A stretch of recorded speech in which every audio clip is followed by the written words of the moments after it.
para analizar en un monográfico que les proponemos cómo está Europa, el llamado viejo continente que enfrenta tensiones internas, elecciones próximas y elecciones regionales que han dejado sobre la mesa el resurgir de algunos de los movimientos políticos que preocupan para el futuro de ese proyecto político que se presentó hace ya unas décadas a bombo y platillo y que hoy algunos dicen pasa por un momento de debilidad. A esto se suma el proceso del Brexit o lo que sería trasladable al castellano, al español, la salida del Reino Unido del bloque comunitario. Lo vamos a conversar en esta hora de trabajo, en esta mesa, con Juan Carlos Hidalgo, que es analista del Instituto Cato. Señor Hidalgo, gracias por estar con nosotros. Juan Carlos, buenos días. Y con Pablo Pardo, corresponsal del periódico El Mundo de Madrid. Pablo, muy buenos días. Buenos días. Gracias por acompañarnos. ¿Hacia dónde va Europa en ese contexto en el que se encuentran la ausencia de grandes figuras? No hay Mitterrand, no hay Helmut Kohl, no hay Felipe González, no hay incluso Tony Blair que tengan una apuesta. Sí está Macron, sí está Angela Merkel, pero Macron pasa por momentos bajos y Angela Merkel ya ha anunciado que no se va a presentar de nuevo ni a la presidencia o liderazgo de su partido ni a la Cancillería alemana a partir del 2021. Bueno, en este momento Europa se encuentra en modo supervivencia. Claramente se ha agotado el avance del proyecto, se agotó el expansionismo europeo en materia de incorporación de nuevas naciones. Croacia fue la última que se incorporó hace creo que fue año y medio. Sin embargo, la discusión, a pesar de que hay otros países, principalmente los Balcanes, que están en proceso de acceso, nadie avisora que en los próximos años pasen a haber nuevos miembros. Más bien, como vos lo mencionabas, uno de los principales va de salida, que es el Reino Unido. Por otra parte está el tema del euro. La crisis del euro sacudió hasta las fibras del proyecto europeo y ha desatado algunos fantasmas que se esperaban que estuviesen bien enterrados, pero que vemos que siguen muy presentes, como es el tema de los extremismos, particularmente los extremismos de derecha, los nacionalismos, que han aprovechado la coyuntura de esta crisis del euro para cuestionar la viabilidad del proyecto comunitario de la Unión Europea como un proyecto político. Esa crisis del euro está en remisión, no es que ha sido superada. Más bien se ve con mucho nerviosismo lo que está ocurriendo actualmente en Italia, con un gobierno populista que ha presentado un proyecto que fue vetado en primera instancia por el Consejo Europeo. Parece que va a haber un enfrentamiento bastante fuerte entre Italia y Bruselas. Y bueno, no sabemos qué es lo que puede ocurrir en ese escenario, puesto que si de repente el spread de los bonos italianos sobre los alemanes continúa aumentando como ha venido ocurriendo en las últimas semanas e Italia empieza a enfrentar problemas para pagar su deuda, para servir su deuda, nuevamente podríamos entonces ver que esta crisis del euro resucita y resucita en el peor de los escenarios, ya no en un país periférico como Grecia, donde recordemos que el PIB de Grecia es únicamente, la economía de Grecia es únicamente menos del 2% del PIB de la eurozona, sino en Italia, que es el tercer país en importancia de la eurozona. Eso podría tener consecuencias espeluznantes no solo para el futuro del euro, sino a todo el proyecto europeo. A mí en esta cuestión de la Unión Europea se me ocurren como dos enfoques. Uno viene resumido por una frase que me dijo una persona que es economista, que trabaja en un hedge fund, que me dijo, bueno, en Europa la situación actual es ni se muere ni comemos, que es una expresión española muy castiza de la zona de Aragón, que quiere decir, bueno, no hay ni una catástrofe gigantesca, ni tampoco nada tangible que avance, ¿no? Es como está todo absolutamente en el aire. Pero yo creo que esta ha sido un poco la dinámica europea durante mucho tiempo. O sea, yo a mi provecta edad recuerdo que siempre la Unión Europea ha estado en crisis. Siempre la Unión Europea ha estado a punto de colapsarse. Es decir, tenemos de la serpiente en el túnel monetaria de los años 70. Pero a finales de los 80 el proyecto europeo generaba ilusión, la incorporación de nuevos países, las ampliaciones, era un proyecto ilusionante y hoy parece que no existe esa ilusión que acompañaba ese proyecto entonces y que hoy más bien, a lo mejor los europeos dan por sentado los beneficios de la Unión Europea y exigen lo que no tienen y no valoran lo que tienen. Bueno, yo querría recordar que en 1992 el Tratado de Maastricht fue rechazado en un referéndum en Dinamarca. Se produjo una tormenta monetaria que estuvo a punto de dinamitar lo que era el principio de la Unión Monetaria que daría pie al euro. Hubo un referéndum en Francia en relación al Tratado de Maastricht, que es lo que creó el euro. Creo que fue en septiembre del 92, estoy hablando de memoria. Y el Tratado de Maastricht en Francia, a pesar del apoyo de todos, absolutamente todos los partidos políticos, ganó como por un punto porcentual, o tal vez incluso por menos. Yo creo que recuerdo que sacó como un 50,6%, una cosa así. Es decir, la cuestión, yo creo que es que la Unión Europea siempre ha sido un proyecto de élites. Y nunca ha tenido un verdadero apoyo popular. La gente nunca ha entendido muy bien por qué había que desmantelar barreras arancelarias, por qué había que transferir autoridad política o soberanía a Bruselas. Y al mismo tiempo, las mismas élites que han empujado o que han promovido eso nunca han querido explicar por qué eso era bueno. Entre otras cosas porque era una gran excusa para ellos. Es decir, cada vez que un político o un gobierno en Europa tiene que adoptar alguna medida que es impopular, Bruselas lo exige, la culpa es de Bruselas, a mí no me pregunten, yo aquí estoy solamente para seguir, para obedecer órdenes. Lo cual yo creo que es más que incluso la crisis del euro supuso, digamos, la explosión de eso, ya hasta unos límites enormes, porque se estaba hablando de la quiebra de los países, se estaba hablando de la quiebra de los estados, de los sistemas de protección social, de la economía como la estábamos viviendo, y de nuevo la culpa, lo que fuera, era de una entidad extraña en Bruselas, y también en aquel caso estaba más focalizado en el gobierno alemán. Pero el balance que tú haces para los países europeos que forman parte del proyecto comunitario es positivo. Sí. Sí, el balance que yo hago para los países europeos que forman parte del proyecto comunitario es positivo, pero creo que debería ser más positivo. Es decir, ¿qué es lo que ha faltado? Bueno, yo creo que ahora mismo en Europa lo que falta es una cosa que es una verdadera unión fiscal y una verdadera unión bancaria. Es decir, no se puede tener la misma moneda, pero tener al mismo tiempo, pues no sé cuántos países están en el euro, creo que no son 19 o cuántos, diferentes políticas económicas, diferentes políticas de regulación bancaria y diferentes políticas de regulación monetaria. Porque entonces pasa lo que pasó en Estados Unidos hasta prácticamente principios del siglo XX, cuando se unifica el sistema monetario y se unifica el sistema bancario y se crea la Reserva Federal, y después de la Guerra Civil. Es decir, antes aquí en Estados Unidos, pues cada uno creaba la moneda que le apetecía, cada uno creaba los bancos que quería, había estados que estaban constantemente suspendiendo pagos, de hecho hay como 14 o 15 estados, no sé, que suspenden pagos en torno a 1840, 1850, estoy hablando de memoria. Entonces, es una cosa, de nuevo, que es una cosa muy técnica. O sea, ¿tú cómo le explicas a la gente? Mire, su vida va a cambiar porque va a haber la misma regulación bancaria. Pero una cosa tan sencilla como poder viajar por Europa sin tener que atravesar fronteras, sin tener que cambiar moneda. Y por lo que he leído en los últimos meses, se está avanzando en la posibilidad de que el mismo celular te sirva en todo el territorio comunitario. Eso son cosas prácticas a las que se llega gracias al proyecto europeo. Los europeos no son conscientes de eso, porque uno tiene una edad, que es más joven que la de los presentes, pero yo aún me acuerdo de la necesidad de viajar a Italia o a Francia y cambiar francos o cambiar liras, que te daban los billetes de liras que tenían muchos ceros comparados con los de la peseta española.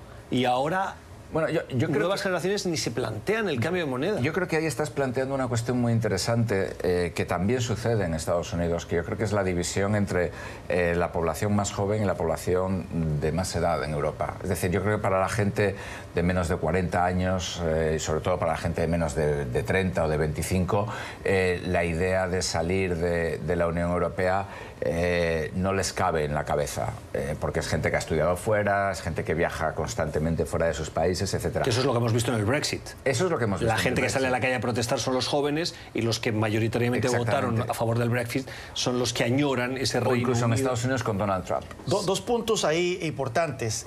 Ciertamente, tener un mercado único con diferentes monedas es un dolor de cabeza. Y teníamos el problema de las devaluaciones competitivas, ¿verdad? Entonces, Italia y Francia eran proclives a devaluar sus monedas para ganar una ventaja sobre otras naciones. España era un maestro en eso. España era un maestro. La devaluación del 82 me parece que fue, ¿no? 92. O del 92. Es cuando con los Juegos Olímpicos, que acabó la euforia de los Juegos Olímpicos y llegó el batacazo. Se asumen entonces los tipos de cambio fijos y que fueron el preludio a la adopción del euro. Ahora bien, como bien menciona Pablo, adoptar una unión monetaria tiene ciertos requisitos. Claro. Robert Mundell fue el premio Nobel de Economía que fue el que delineó los requisitos para que haya un área monetaria óptima, como se llama, y uno de estos es que haya una política fiscal centralizada, que eso carece Europa. Por un momento se pensó que el euro era un éxito hasta que ocurrió la crisis de Grecia, ¿verdad? Es interesante porque si nosotros vemos en el momento en que se adopta el euro, que fue el año 2000, nosotros, si uno ve las estadísticas, ve que las tasas de interés que pagan los diferentes gobiernos por sus bonos, todos se redujeron. De repente los griegos estaban endeudándose al mismo tipo de interés que los alemanes, sí. Cuando uno sabe que la responsabilidad fiscal de los griegos no es alemana, no es propia de los alemanes. ¿Qué ocurrió?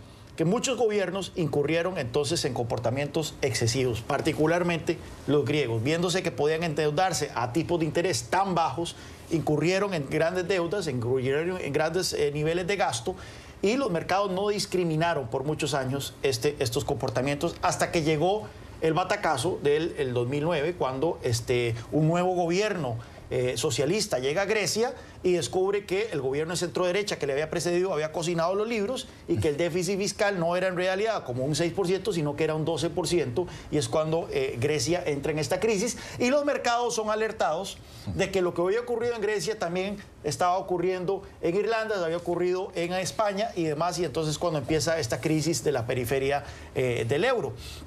Nuevamente, consecuencias de esa adopción de la política monetaria. ¿Por qué ocurre la crisis particularmente en Irlanda? Vea qué interesante lo que ocurre en Irlanda. Cuando usted adopta una moneda común, usted adopta una tasa de interés común para toda la unión monetaria. O sea, aquí la Reserva Federal es la que establece cuál es la tasa de interés de corto plazo para toda la economía. Igual ocurrió en Europa. El Banco Central Europeo adoptó una tasa de interés común, pero con economías muy divergentes. Claro. ¿Qué ocurría al principio de la década pasada? Francia y Alemania, Alemania siendo la principal economía, Francia la segunda, tenían economías de poco crecimiento, economías escleróticas, mientras que Irlanda y España venían creciendo a muy buen ritmo. Irlanda venía creciendo a 7% anual, España crecía a un 4% anual.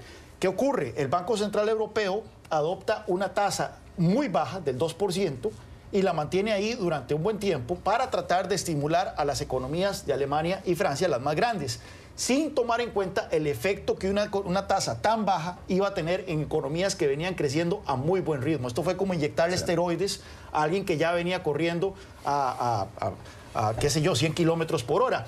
Esto lo que hizo fue incentivar burbujas inmobiliarias en Irlanda y en España. Entonces vemos hasta que explotaron. Entonces vemos las consecuencias y que luego explotaron. Entonces vemos las consecuencias de lo que fue algo que parecía sensible. Bueno, vamos a tener un mercado común. Lo sensible entonces es tener una moneda común.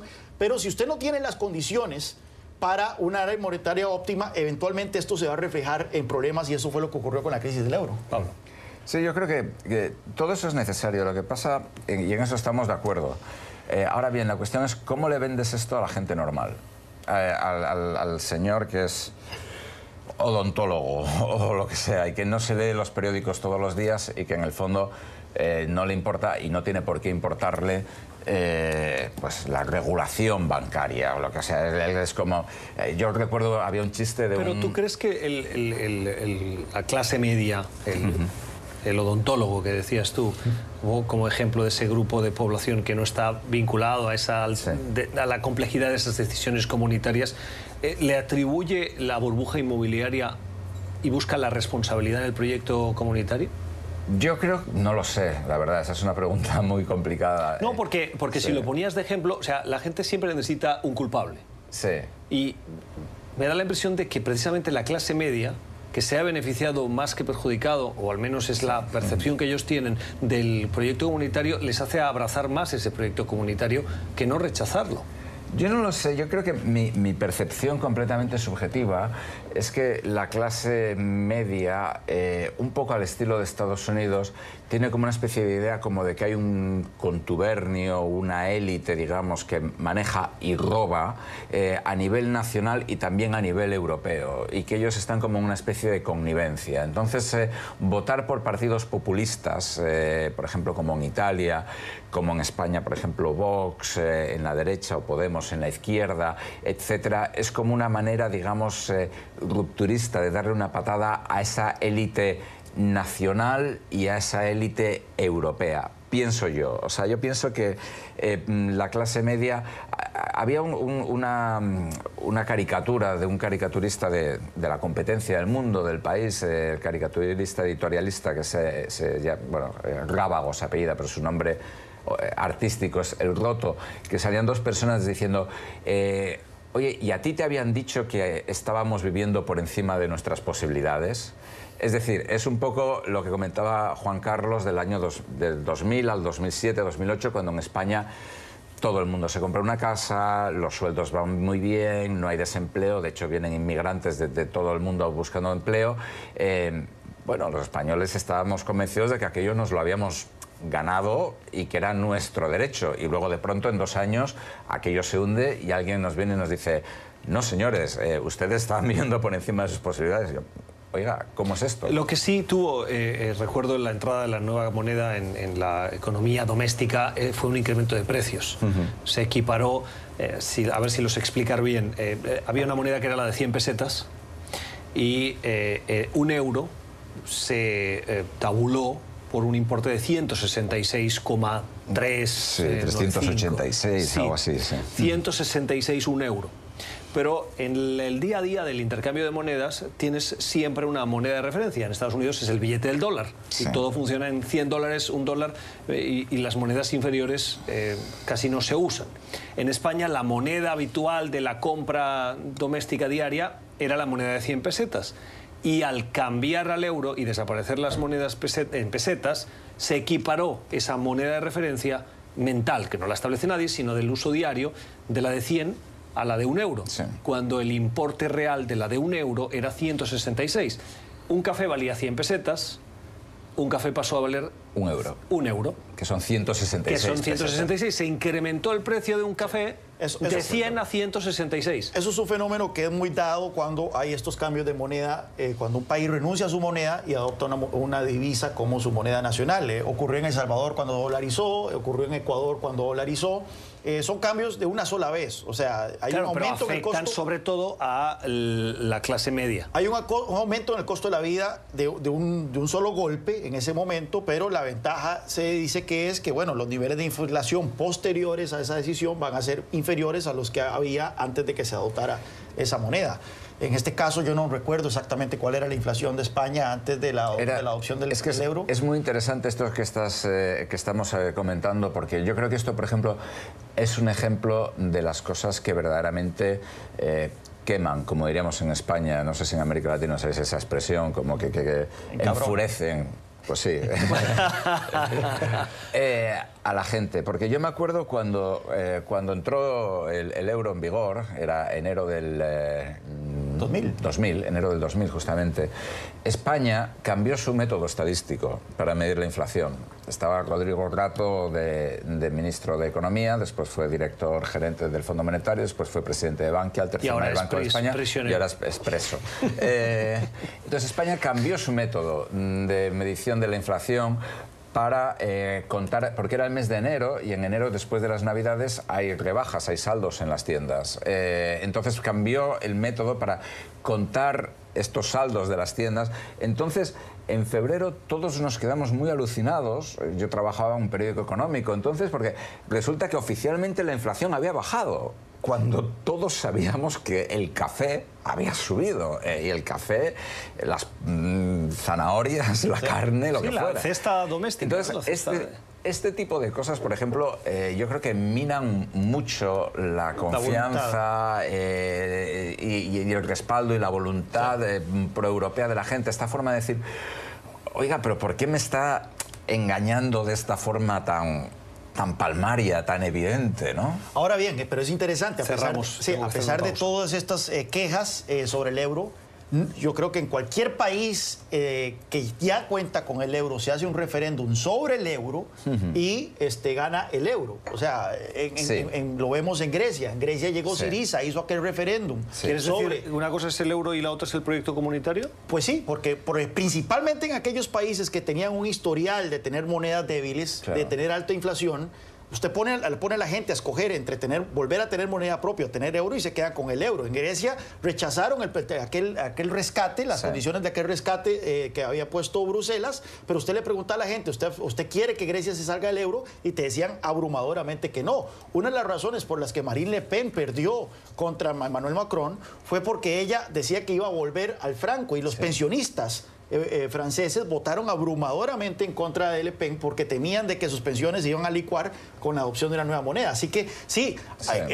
El euro ha generado estas tensiones, estos problemas, estos encabronamientos, pero por otra parte, la mayoría de los europeos abrumadoramente no están dispuestos a... Yo creo que vale más lo malo conocido que lo bueno por conocer, es lo que se piensa. El análisis de nuestra mesa de trabajo de hoy, viendo el proyecto comunitario en este especial que les proponemos en Club de Prensa, con Pablo Pardo y con Juan Carlos Hidalgo.